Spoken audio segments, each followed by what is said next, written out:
Thank you very much for this very interesting, really interesting topic.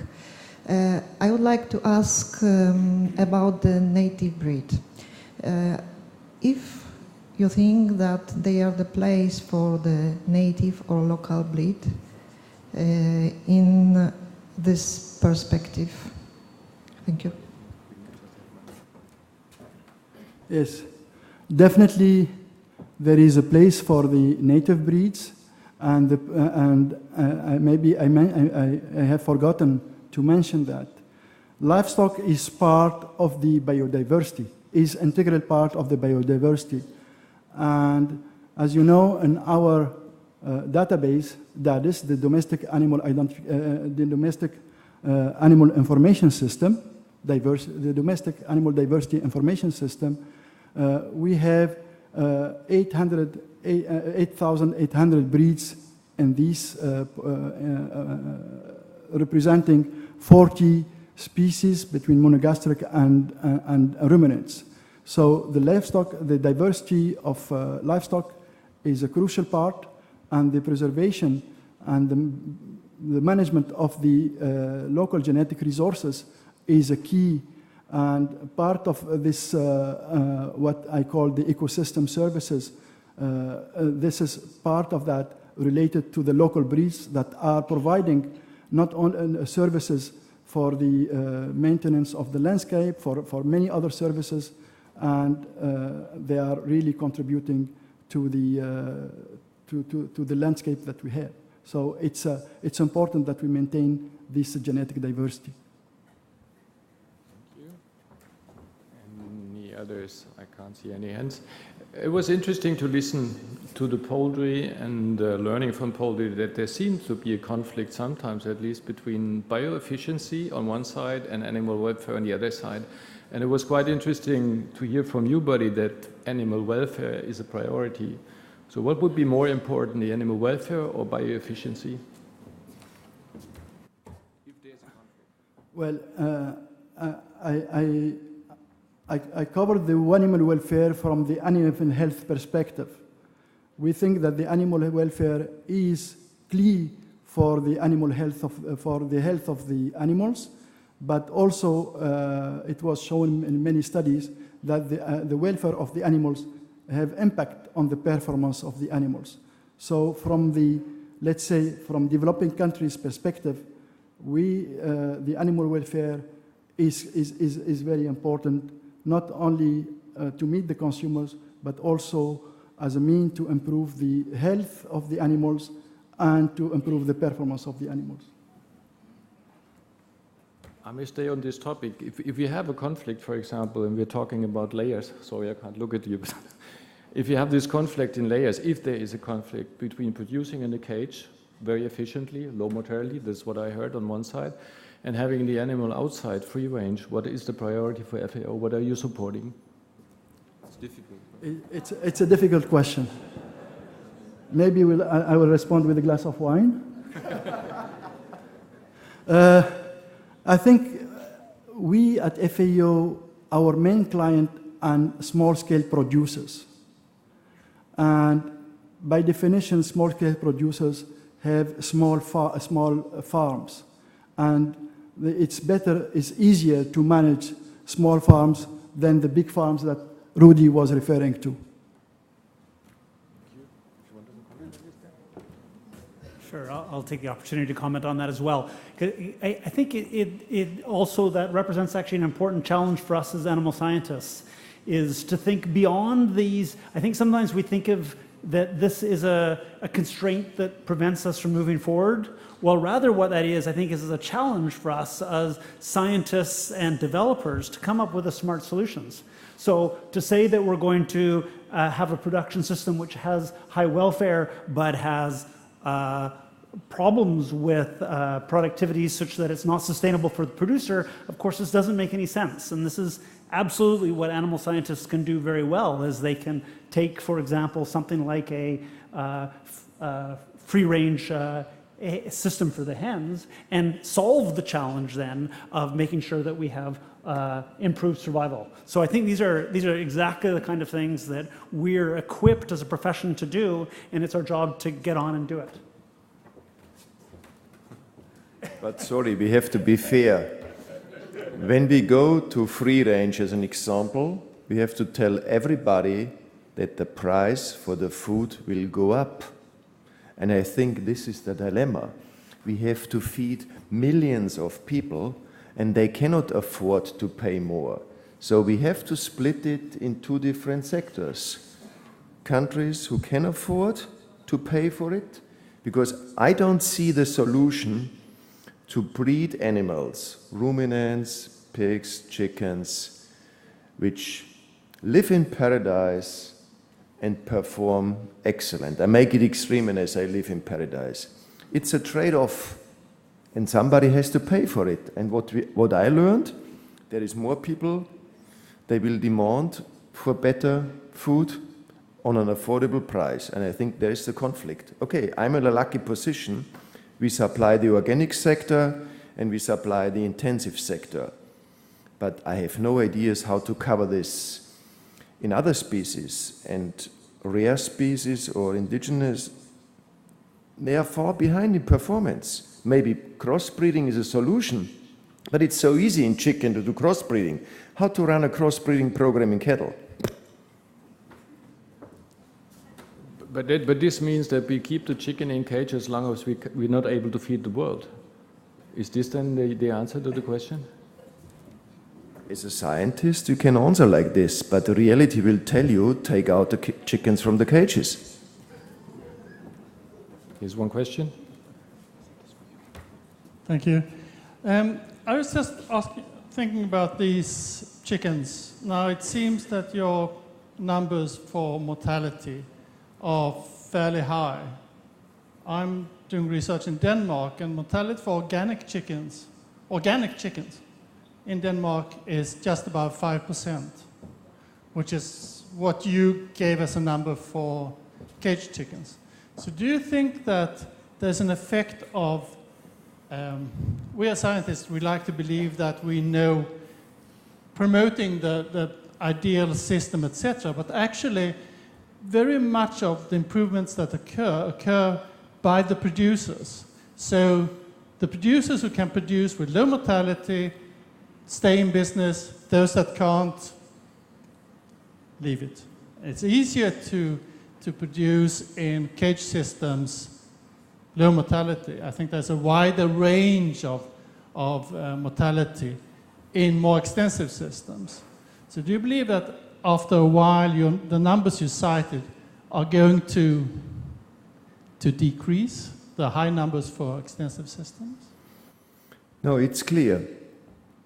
In Denmark or in Switzerland, you can run an organic farm with 1/3 of the mortality compared to an intensive farm somewhere else.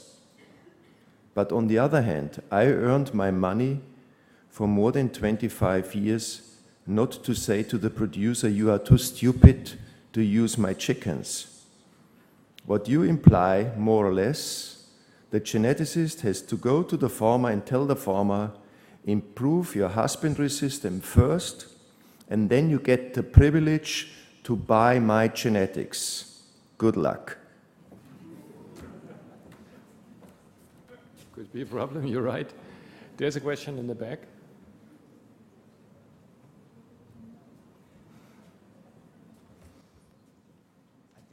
Thank you, Mr. Chairman. This is a question, and I'm hoping that everyone standing here will be able to contribute to it. Buddy showed the statistics about Africa, and it's very alarming. So the question is, on the one hand, we want to increase productivity. On the other hand, you said climate change is affecting the resources available. On the third hand, we need to meet all the SDGs.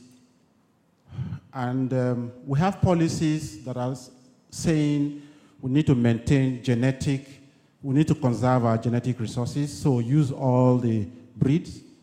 And we have policies that says, oh, in Africa, the best production system for cattle is migratory pastoralism. How do we reconcile migratory pastoralism, conservation of genetic resources, and sustainable increase of meat production in Africa? Thank you, Victor, for this question. Well, let me clarify also one point here, that today we are producing enough food to feed the whole world. The problem today is not production of food, is access to food. And this is the purpose of the SDGs and the 2030 Agenda for Sustainable Livestock, is shifting the debate from the production, increasing the production per se, to how to contribute to address the hunger, to address the poverty, and to address the development. So, and the idea here is that we have to change the mindset from producing more with less to how can we what we can do to leave no one behind in terms of development, so that we allow or we give access and opportunities to poor people and small-scale producers.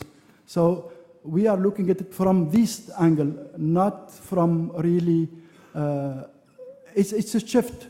We are putting the animal, we as a scientist and as an animal scientist, we are focusing on the animals and the production system. But what I learned is that we are focusing on the people, and then what we can do to improve the well-being of the people. I was just wondering, what are your feelings about the use of insect in chicken feed, for example? It's high valuable protein, no problem. As a geneticist, I don't see an issue. As long as you give me sustainable quality, that's a great feed for chickens, because if you put them on free range, they do it already. But if you have 20,000 chickens on a free range farm, the insects are gone within 2 days. So that's the only disadvantage. No, I think the chicken is the right animal to eat insect proteins. I have no doubts. It will be a tough job for us to educate the consumer. It's good for chickens to eat insects. That's our job. We have to tell them chickens love to eat insects, and they have been eating insects thousands and years before. So it's part of their normal diet. But I see already the headlines. Thank you. Yes, please. Yeah, Daniel and... is this on? Can I hear it? I try. That's good. Can you hear me? Yeah, there we go. Daniel and Massimiliano, if I got that right, have encouraged a wider conversation that incorporates consumer preferences and traditional beliefs and things like that, some of which are sensible and some of which aren't. And I think it's Rudolph has sort of said he's had a real challenge trying to incorporate some of these rational beliefs into thinking. I want to ask, we can have good conversations here at an animal science meeting. What else should we as scientists be doing to have these conversations that take those beliefs into account, some of them irrational, some of them sensible?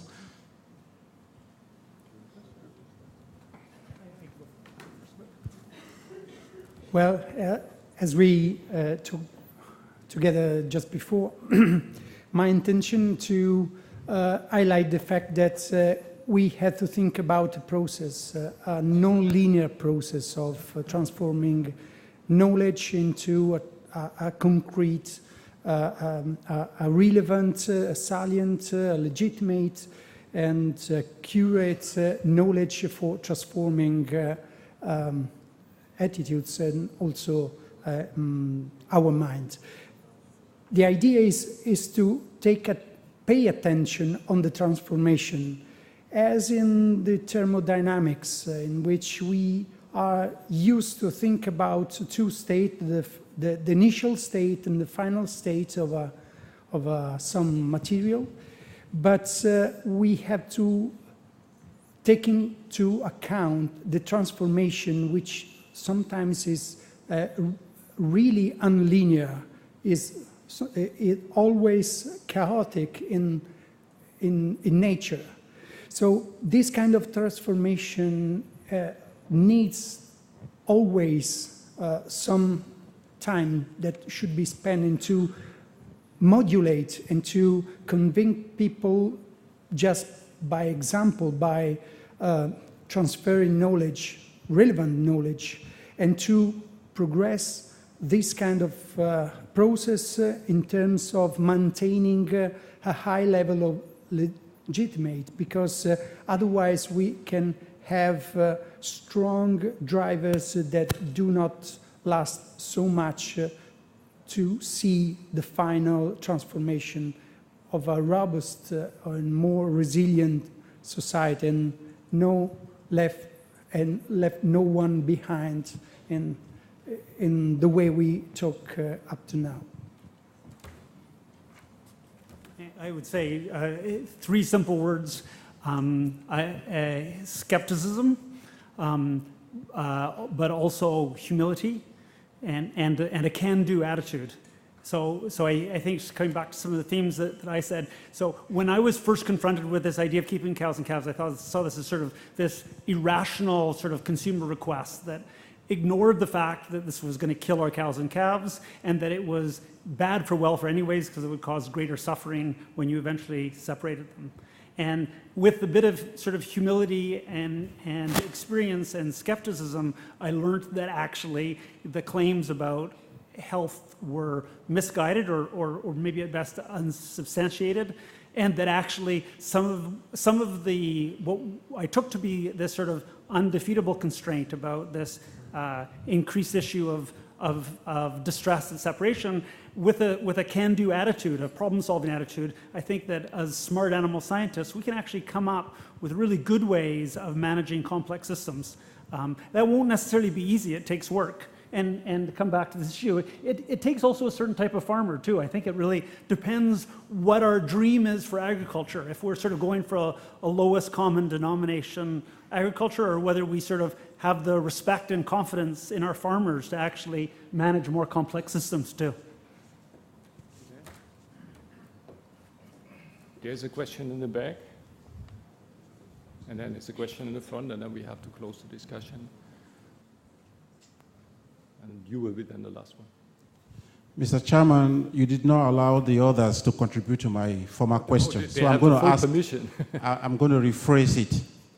Many stakeholders, many of you seated here, have proposed sustainable intensification as a solution for Africa going forward, irrespective of the breed of livestock you're going to use. How can we reconcile sustainable intensification going forward? Do we agree, or how can we support that? You know, bearing in mind what you said about environmental changes, and bearing in mind what you said about welfare consideration. Do we think that sustainable intensification is a way forward for Africa? And if it is so, how can we support it with policy and principles? In chicken, it's relatively easy. We see a continuous growing demand of normal hybrids, let's say. There has been several approaches for so-called dual purpose, but they didn't succeed. And it's really easy. The housing system is relatively easy, and they can cope with free range and cages. So on chicken, it's the easiest part.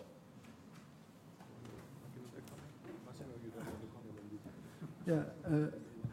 I think that's what Africa is going towards. It's sustainable intensification of the production system, but with the idea that this system, we have to cover all components, all dimensions of sustainability. We should not be focused on the economic part of that. We should focus on the environmental issues, and we should focus on the social issue of sustainability. So as long as we are doing that, we considering all components of sustainability, yes, that's the way to go. Just a brief comment on that as well. I guess, I mean, it comes back to this idea of being about being humble about your own situation. I think, I mean, as a Canadian, we have enough problems with our own local agriculture, and that I'm suspicious of whatever solutions that I could come up with and how well they could be applied in places as far away as Africa. And I think that it comes back actually partly also to the framework that Maximilian showed us of thinking of this combination of local knowledge and scientific knowledge leading to this hybrid knowledges. This is something which is a process which, for me anyways, is ultimately local. And that to come up with good solutions really means creating these spaces to have those interactions at a local level between the technical experts and the farmers and the citizens living in that landscape. And so exactly what will be the right solutions, I think, is going to depend where you are, and including actually where you are in Africa, because that's a very big continent, and undoubtedly there will be very different solutions for different areas.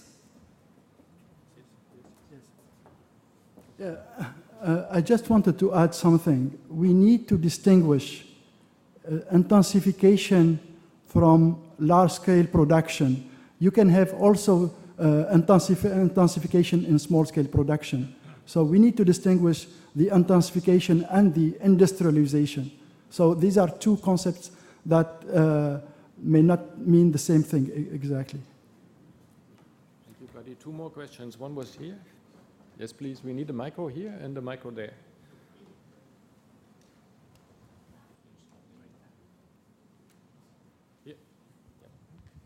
Thank you very much for all the presentations. And my remark and my question is related to the previous one. I think when you look to the world, and then you can see that China made a clear choice. They made a clear choice for sustainable identification on an industrial scale. They accepted the disadvantages of that policy. They see the small farmers as a social problem. And I think maybe that's not possible for FAO because of the political aspects of it, that countries like India and countries in Africa, it's not one country, there are many countries, we have many political systems, makes it very difficult to make that real choice. I think sustainable intensification on an industrial scale is the solution on the medium and the long term, but then you have to accept the disadvantages and find solutions for the disadvantages. Like you said, biodiversity, maybe we have to pay for it. If you want to maintain biodiversity, you cannot have everything. Do you want to comment on this? Just one comment. I do not want to see the large-scale Chinese operation in Africa. The challenge for the Chinese farm animal system will be the health status, and what do they do when they get biosecurity breaks. There is a completely different understanding compared to Europeans and North Americans on biosecurity. And the larger the scale operation it is, the bigger the problem will be if you want to clean up or to sanitize the operation. You will not shut down the operation and clean it and sanitize it. So you will go on with the mess, and the mess will get bigger and bigger. I really appreciate the comment from Buddy, let's split it. We can really intensify also a farm with 10 cows if we feed 10 cows properly. We don't need 500 or 1,000 cows, and we don't need 1 million or 3 million chickens on one complex like it is going on in China.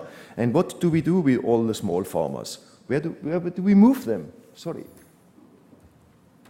Thank you for this very clear statement. Last question.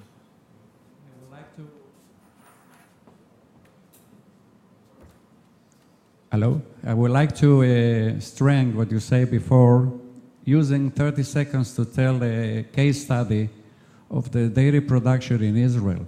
There are only 800 farms, and as you know, the milk production and the contents are very, very high.